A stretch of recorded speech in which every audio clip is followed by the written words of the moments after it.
Bonsoir à vous tous. Bienvenue à notre étude biblique du mercredi soir. Bienvenue à ce temps que nous prenons ensemble pour mieux comprendre le message des Écritures. Ce soir, nous voulons examiner un texte biblique qui polarise. Un texte biblique qui polarise. Un texte biblique qui divise ou sépare les chrétiens dans leur mise en pratique. C'est-à-dire un passage des Écritures qui affecte la vie de l'enfant de Dieu et sa marche dans ce monde, le rendant à quelques égards différent dans sa conduite des autres chrétiens.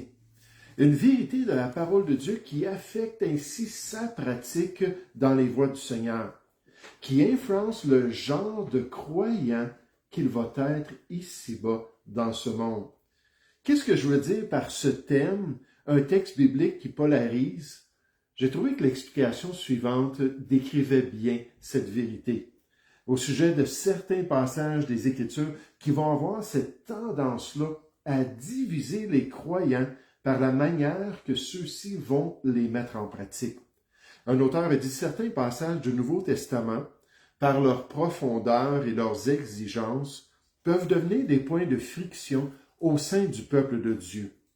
Non pas parce que la vérité elle-même divise, mais à cause de notre compréhension incomplète. Là, je pensais à Romains chapitre 14, alors que je considérais des applications qui peuvent varier. On voit ça dans Romains chapitre 14, soit des zones grises de la vie chrétienne, des sujets qui ne sont pas adressés directement dans la parole de Dieu, ou peut-être des principes ou des vérités que les chrétiens vont pratiquer différemment.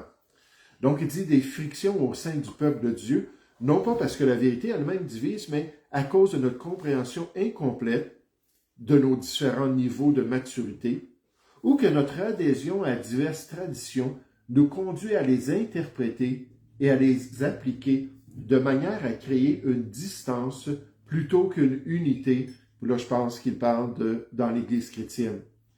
Ce qu'un verset commande clairement à l'un, un autre peut le percevoir sous un angle différent, en termes de grâce, de contexte ou de priorité, ce qui conduit parfois à des désaccords sincères mais polarisants sur la même façon, la meilleure façon plutôt, de vivre notre foi. Donc, des passages particuliers qui vont faire en sorte que dans la vie d'un enfant de Dieu, il va y avoir des applications qui vont varier, que leurs conduites vont être différentes les uns envers les autres, voire même opposées à quelques égards, et que des tensions et des divisions peuvent arriver entre ces croyants à cause de leur compréhension particulière des versets de la parole de Dieu. Je vais vous donner quelques exemples. N'oublions pas, on parle là de conduite, on parle de pratiques, d'applications qui sont affectées et influencées par certains textes bibliques. Quelques exemples. Deutéronome chapitre 22 au verset 5. Deutéronome chapitre 22 au verset 5, on nous dit « Une femme ne portera point un habillement d'homme, et un homme ne mettra point des vêtements de femme, car quiconque fait ces choses est en abomination à l'Éternel ton Dieu. » En tant que jeune chrétien, j'ai rapidement entendu des conversations concernant ce verset-là et concernant la manière que les chrétiens appliquaient le passage. Là, vous dites « Oui, mais c'est dans l'Ancien Testament, c'est sous la loi, pourquoi est-ce que les gens tiendraient compte de cela? » C'est à cause du concept d'une abomination. Je me souviens avec un frère, à l'époque, on n'avait pas de logiciel, tout cela, pour regarder les informations. On avait imprimé sur des feuilles, des grosses feuilles d'imprimante, tous les versets de l'Ancien Testament où Dieu disait que quelque chose était une abomination à ses yeux. Et abomination, c'est quelque chose qu'il déteste. C'est quelque chose qui va contre sa nature. Et là, ici, dans ce passage-là, on parle de quelque chose dans la loi, mais qui était une abomination. Puis ce qu'on a trouvé, c'est qu'il n'y avait aucune abomination pour Dieu qui n'a jamais été changée, même en arrivant dans la Nouvelle Alliance. Que toute chose abominable demeure abominable, parce que Dieu ne change pas en nature. Donc, une femme ne portera point un habillement d'homme, elle ne s'habillera pas comme un homme ne mettra point de vêtements de femme, car quiconque fait ces choses est en abomination à l'Éternel, ton Dieu. Dieu veut une distinction. Dieu veut qu'une femme ait l'air d'une femme, puis un homme ait l'air d'un homme. Maintenant, certains voient ce texte biblique comme s'appliquant à la femme chrétienne dans la Nouvelle Alliance, et en particulier lorsqu'elle vient à l'Église chrétienne, alors qu'elle rentre dans la maison de Dieu et qu'elle veut honorer le genre que Dieu lui a donné. Et là, on dit que c'est mieux pour les femmes de porter des jupes ou des robes à l'Église chrétienne. Ça, c'est une des applications de ce passage-là. Le texte parle bien d'une distinction dans l'habillement des sexes, mais il faut noter que les Juifs de l'époque portaient tous des tuniques extérieures, ou on pourrait dire des robes extérieures. Les pantalons n'existaient pas. En fait, les pantalons ont fait leur apparition, sont devenus populaires au 12e siècle de notre ère en Europe. Donc, près de 1000 ans après le Nouveau Testament, puis encore plus de millénaires après ce passage-là. Donc, on ne parle pas de pantalons ici. Mais pourtant, certains vont insister qu'il vaut mieux faire la meilleure distinction entre les genres dans l'Église de Jésus-Christ et que les jupes et les robes sont les meilleurs vêtements pour le faire pour la gloire de Dieu. Une polarisation majeure de pratique dans l'Église au niveau de l'habillement, à cause d'un passage qui est interprété de différentes manières. Je ne dis pas que c'est le seul passage des Écritures qui parle de l'habillement, mais celui-là était vraiment majeur. Un autre exemple de ça, 1 Jean 2 au verset 15. 1 Jean 2 au verset 15. On nous dit « N'aimez point le monde, ni les choses qui sont dans le monde.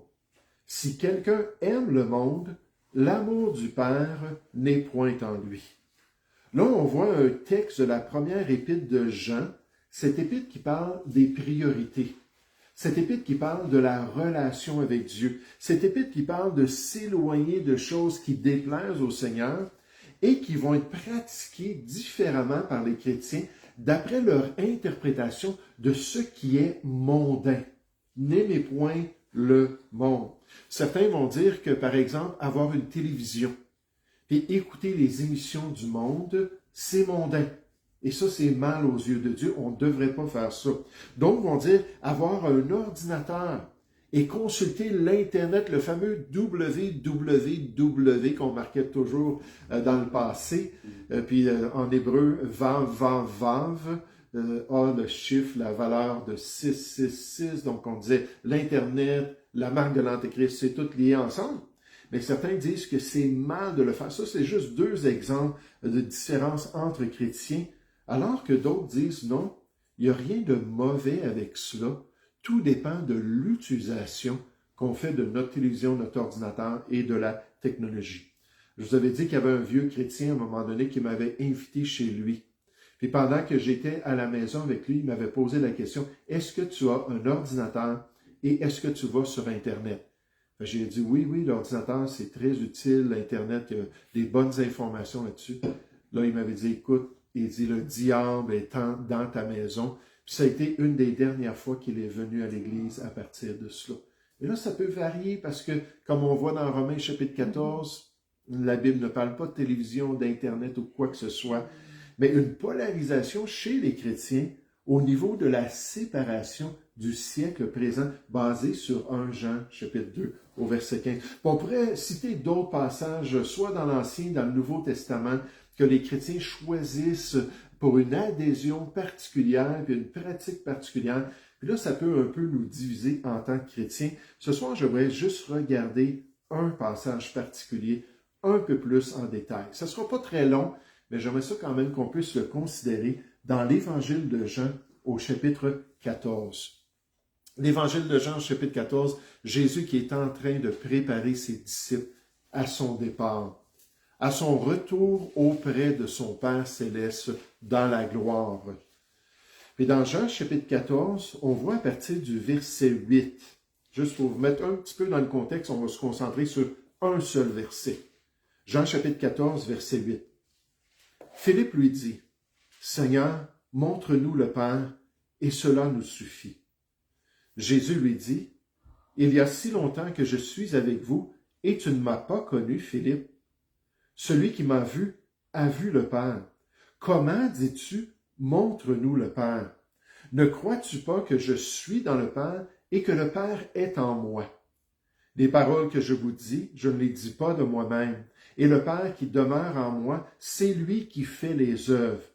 Croyez-moi, je suis dans le Père et le Père est en moi. Croyez du moins à cause de ses œuvres. Donc, en parlant de son retour auprès de son Père, puis là, Jésus va faire une promesse, verset 12.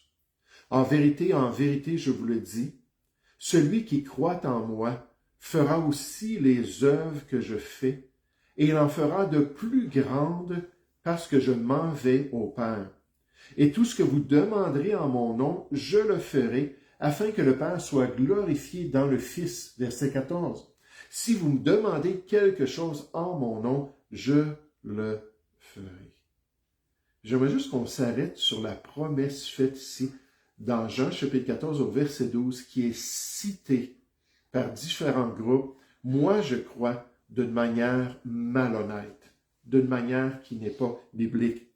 Mais alors que Jésus parle du retour auprès de son Père, il dit « En vérité, je vous le dis, celui qui croit en moi fera aussi les œuvres que je fais, et il en fera de plus grandes parce que je m'en vais au Père. » Qu'est-ce que Jésus voulait dire par cela? Lorsqu'il affirme « Celui qui croit en moi fera aussi les œuvres que je fais, et il en fera de plus grandes. » Et vous savez, les chrétiens regardent ce verset-là, puis cette promesse-là, puis ils n'arrivent pas du tout aux mêmes conclusions. Pour certains, on affirme que le miraculeux du ministère de Jésus doit exister dans l'expérience de tous les enfants de Dieu. Alors qu'ils servent le Seigneur, il faut qu'il y ait ces signes et ces miracles extraordinaires. Que le chrétien doit s'attendre à des œuvres surnaturelles dans sa marche chrétienne, comme ce fut le cas dans le ministère de Christ au milieu des brebis perdues d'Israël. Un auteur nous dit la déclaration de Jésus dans Jean 14, 12. En vérité, je vous le dis, celui qui croit en moi fera aussi les œuvres que je fais, il en fera de plus grandes parce que je m'en vais au Père, est une promesse claire que le ministère miraculeux qu'il, Jésus, a exercé ne se poursuivrait pas seulement par ses disciples, mais serait amplifié par l'œuvre collective de l'Église, revêtue de la puissance du Saint-Esprit après son ascension. Ce passage nourrit notre espoir que les événements surnaturels tels que les guérisons, les délivrances et d'autres manifestations de la puissance de Dieu devraient faire partie intégrante de la vie et du ministère du croyant aujourd'hui. Jésus est donc devenu le modèle pour tous ceux qui accepteraient l'invitation à s'élever contre l'impossible en son nom. La déclaration de Jésus dans Jean 14, 12 n'est pas si difficile à comprendre. Plus grand signifie plus grand. Et les œuvres auxquelles il fait référence sont des signes et des prodiges, d'après le pasteur Bill Johnson. Donc, il représente tous ces auteurs-là qui disent « Regardez comment est-ce qu'on doit plaider avec Dieu, regardez comment est-ce qu'on doit proclamer devant Dieu, regardez comment est-ce qu'on doit s'attendre dans la foi, avoir des miracles dans nos réunions, avoir des œuvres extraordinaires qui se produisent tout autour de nous, comme Jésus l'accomplissait pendant son ministère chrétien, pendant son ministère auprès d'Israël. » Le docteur Michael Brown, qui fait partie de cette interprétation, ajoute « Jésus a fait une promesse universelle pour les croyants dans Jean 14, 12, qui implique que tous les enfants de Dieu peuvent demander à Dieu de démontrer sa puissance de guérison et de miracle à travers eux. Comme Jésus avait cette grâce, cette puissance qui sortait de lui, puis qui guérissait les gens, qui chassait les démons, qui purifiait les lépreux, que les chrétiens peuvent se tourner vers Dieu et dire « Seigneur, fais de moi un tel ambassadeur de ton royaume avec toute cette puissance-là. » Poussant ainsi les chrétiens à rechercher des miracles, à rechercher des manifestations surnaturelles dans leur quotidien. L'auteur charismatique Larry Spark, le dernier que je vous cite, « Ainsi nous sommes invités au 21e siècle à rechercher à nouveau une effusion de puissance surnaturelle parmi nous dans l'Église de Jésus-Christ. » Pourquoi? Parce que Jésus ne peut pas mentir. Pourquoi? Parce que Jésus ne peut pas changer. Et il nous a dit que c'est ce qu'il veut accomplir parmi nous. Est-ce que c'est vraiment ce que Jésus a promis à son Église? Est-ce que c'est la vie chrétienne normale qui est accompagnée de manifestations surnaturelles au quotidien? Puis là, je parle à des gens qui fait quand même quelques années que vous êtes sauvés, quand même quelques années que vous marchez avec Dieu, quand même quelques années que vous dépendez de lui, puis vous cherchez sa face. Puis est-ce que c'est le modèle que les chrétiens doivent rechercher dans leur expérience avec Dieu? Mais dans Jean, chapitre 14, au verset 12, il y a une autre approche à ce passage-là. D'autres, comme moi, affirment que Jésus a fait cette promesse spécifiquement aux apôtres, à ses premiers disciples, dans la confirmation de l'Évangile qu'il prêchait, dans la fondation de l'Église chrétienne. Le pasteur MacArthur explique ainsi la promesse de Jean 14 au verset 12 a été donnée spécifiquement aux apôtres, qui poursuivraient la mission de Christ après son départ, avec l'autorité de Dieu, accomplissant des signes et des prodiges pour confirmer l'Évangile, les apôtres, dans cette période de fondation de l'Église. Le docteur B.B. Warfield le dit aussi. Les signes et les prodiges avaient pour but d'accréditer les apôtres comme porte-parole autorisée de Christ. Une fois ce but atteint, les signes devinrent inutiles et furent retirés. Puis c'est le témoignage qu'on voit dans le livre des Actes. Juste en passant, certains disent le livre des Actes des apôtres. Dans le livre des Actes des apôtres à travers l'Église chrétienne. Dans Acte 2 au verset 43, on nous dit il se faisait beaucoup de prodiges et de miracles par les apôtres. On voit l'accomplissement de cette promesse-là. Jésus en faisait des miracles, mais là, eux, ils étaient 11 apôtres, et même 12, parce qu'il y avait un qui avait été, Thomas, qui avait été rajouté. Puis là, on voit toute la confirmation spirituelle. Acte 4, 33 affirme ce qui suit. Les apôtres rendaient avec beaucoup de force témoignage de la résurrection du Seigneur Jésus, donc de l'Évangile. Et une grande grâce reposait sur eux tous, pour qu'ils puissent faire encore plus que ce que le Seigneur Jésus, limité dans une personne, pouvait accomplir dans son ministère. On nous dit dans Acte 5 au verset 12, « Beaucoup de miracles et de prodiges se faisaient au milieu du peuple par les mains des apôtres. » Puis on spécifie ça, ce ministère miraculeux, ces signes, ces guérisons-là qui s'accomplissaient par les apôtres. En fait, le Nouveau Testament proclame même que les apôtres furent confirmés dans leur rôle de représentants de Christ et de son évangile par les miracles qui les accompagnaient. Allons voir ça ce soir dans Hébreux chapitre 2. On voit cette confirmation, cet accomplissement de la promesse du Seigneur Jésus. Hébreux chapitre 2, à partir du verset 1. Hébreux chapitre 2, au verset 1. Hébreux 2, 1. C'est pourquoi nous devons d'autant plus nous attacher aux choses que nous avons entendues, de peur que nous ne soyons emportés loin d'elles. Car si la parole annoncée par des anges a eu son effet, et si toute transgression et toute désobéissance ont reçu une juste rétribution, comment échapperons-nous en négligeant un si grand salut? Donc, ce salut-là qui a été prêché par Christ avec tout le miraculeux qu'il a confirmé, puis ensuite qui a été prêché par les apôtres, et Dieu voulait que ce soit très clair qu'eux aussi amenaient la vérité de Dieu. Mais remarquez ce qu'on nous dit concernant ce salut. Le salut annoncé d'abord par le Seigneur, la pierre angulaire de l'œuvre de la nouvelle alliance, nous a été confirmé. Là, on parle d'un fait historique, d'une réalité qui s'était produite au premier siècle. Ça nous a été confirmé. Par qui?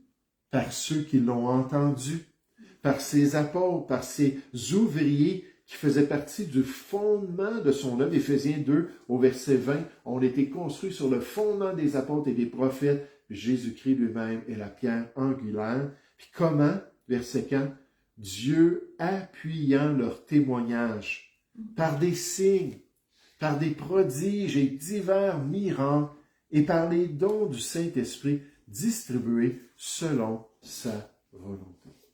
C'est clair dans le Nouveau Testament que les apôtres furent les instruments d'une œuvre glorieuse en Israël, auprès eux aussi des brebis perdues du peuple juif, confirmant ainsi l'œuvre de leur Messie tant attendue. Regardez un autre passage qui démontre ça dans Marc chapitre 16.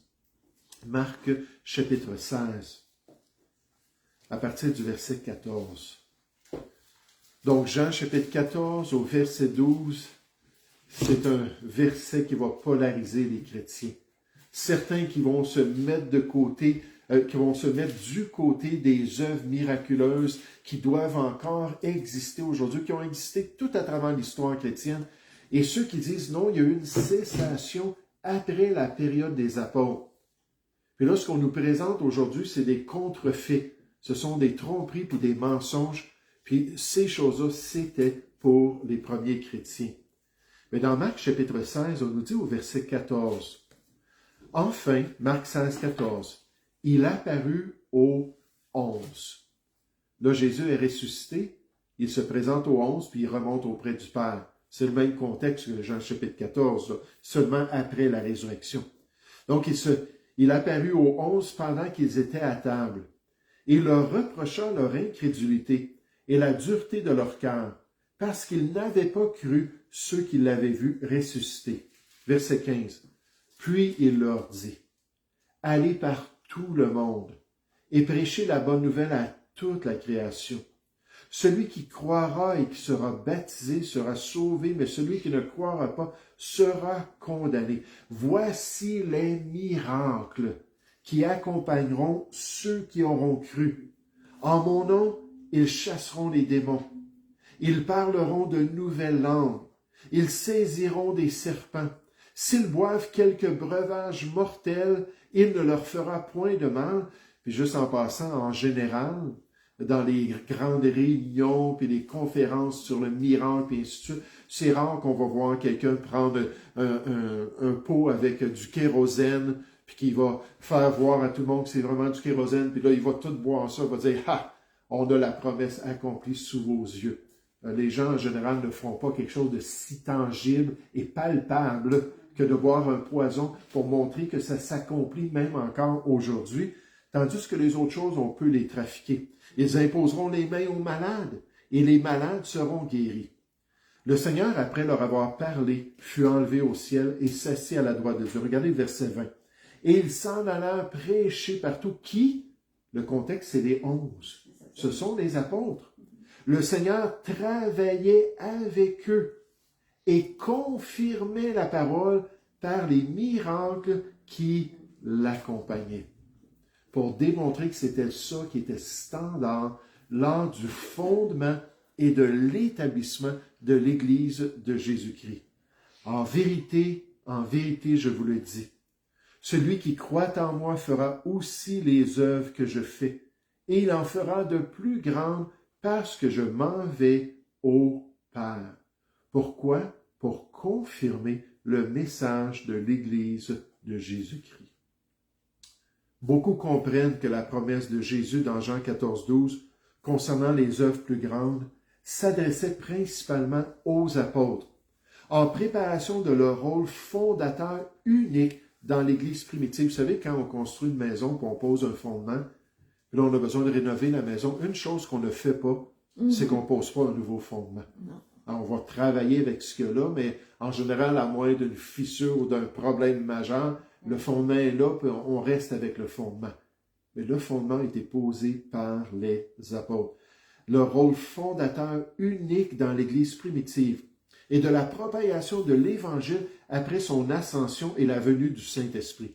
Les œuvres plus grandes, selon cette perspective, ne font pas nécessairement référence à un miracle plus grand que celui accompli par Jésus, mais à l'ampleur et à l'impact du ministère que Dieu accomplirait par les apôtres, alors qu'ils annonçaient l'Évangile au monde, revêtus de la puissance de l'Esprit et fondaient une fois pour toutes l'Église de Jésus-Christ. Cette œuvre, initiée par Christ, s'est étendue à ses témoins choisis et à une période unique de l'histoire de la rédemption. Vous savez, moi, de me positionner dans cette interprétation cessationniste concernant ces aspects plus miraculeux des dons de l'Esprit, c'est pas très difficile pour moi. Alors que j'ai étudié l'histoire chrétienne, alors que j'ai regardé le témoignage de l'expérience des croyants dans leur quotidien, alors qu'ils parlaient de ça, les différents groupes, les différentes dénominations, puis là, nécessairement pas dans les groupes qui ont été affectés au 20e siècle par le mouvement charismatique pentecôtiste, qui a débuté à cette époque-là, puis qui a beaucoup affecté, en fait, c'est rendu la perspective principale dans le monde évangélique aujourd'hui. Mais alors que je regarde ma propre vie chrétienne, puis la vie des gens de mon époque qui sont fidèles à la parole de Dieu, qui marchent avec le Seigneur, qui portent du fruit spirituel, et que ce que je vois, c'est qu'il n'y a pas de miracle et des signes dans l'histoire chrétienne après les apôtres et dans l'expérience contemporaine d'aujourd'hui. Maintenant, comprenez-moi, Dieu est le Dieu des miracles. Puis Dieu peut guérir et délivrer de nos jours, il n'y a rien d'étonnant de sa part. Mais ce ne sont pas ses agissements standards dans la vie de son Église, comme ce fut le cas à l'époque de son fondement.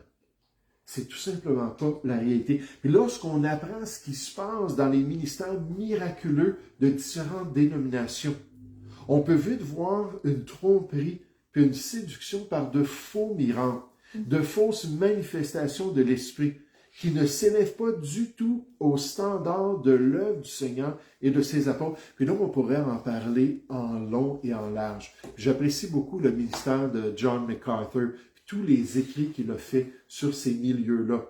Puis je pense que c'est vraiment clair lorsqu'on analyse ce qui se passe quand les gens disent qu'ils ont été guéris, quand les gens disent qu'il y a eu des prophéties, puis toutes ces choses-là.